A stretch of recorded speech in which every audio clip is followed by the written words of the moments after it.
தொட்டதும் கனிந்து விட்டது. பெண்மை என்பது என்னை வென்றது, பேச்சு நின்றது, வெட்கம் வந்தது.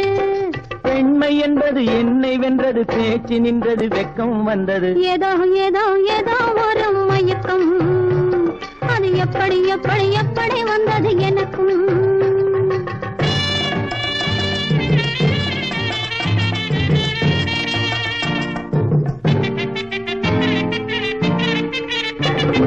கண்ணும் கண்ணும் கலந்து விட்டது, காதல் கதவு திறந்து விட்டது.